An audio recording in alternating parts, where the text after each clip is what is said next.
kiinnitetään tämä Bon Appetit tarra tuohon jääkaapin oveen. Aivan ensimmäisenä kannattaa ihan pyyhkäistä tätä pintaa, mihin se tarra on tulossa. Ja siitä lähtee kaikki pöly pois. Sen jälkeen kannattaa leikata tämä alaosa tätä mittaviivaa myöten, että se alaosa on varmasti suora.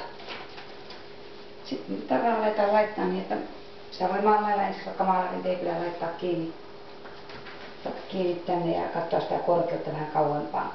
Niin, että ne päätän tähän sen korkeuden. Ja se on suurin piirtein tässä.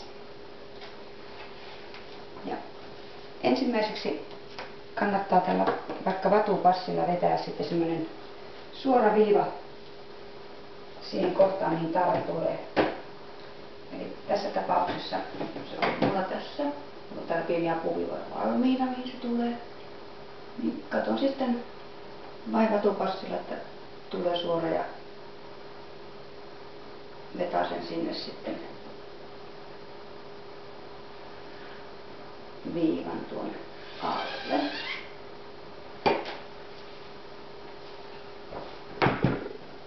Sitten tarrasta voi poistaa tämän paksumman paperin täältä alta, mutta tosi varovasti pitää katsoa niin, että siihen tosiaankin tämä valkoinen osa tänne alapaperiin. Se joskus tahtoo jumittaa, mutta sitten käyttää vaikka pöydällä ja rapsuttaa sitä siitä kohdasta, mistä se näyttää niin kuin jäävän tuohon paksumpaan paperiin. Näin. Sen jälkeen tarra laitetaan sitä apuviivaa myöten tänne. Ja se kannattaa tietysti katsoa vähän keskikohtaakin.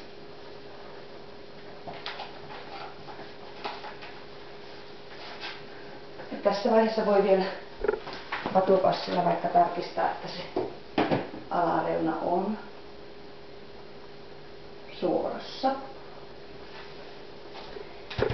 Sen jälkeen alhaalta suuntautuvin veroin silitetään tarra tänne paikallensa. Eli kädellä ensiksi näin alhaalta ylöspäin.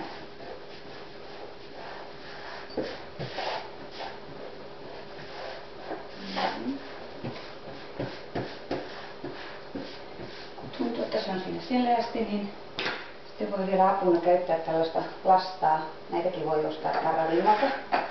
Näitä lastoja. Mä niitä on 480. Tällä sitten vielä tosi huolellisesti parentaa nuo kylläimet kiinni alustaansa.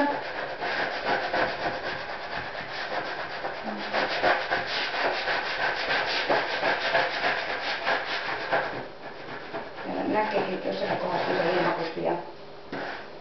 Tietysti voi vielä sitten alaspäin vedetään voimakkaasti tämä päällitarra pois ja voilà, siinä se on paikalla.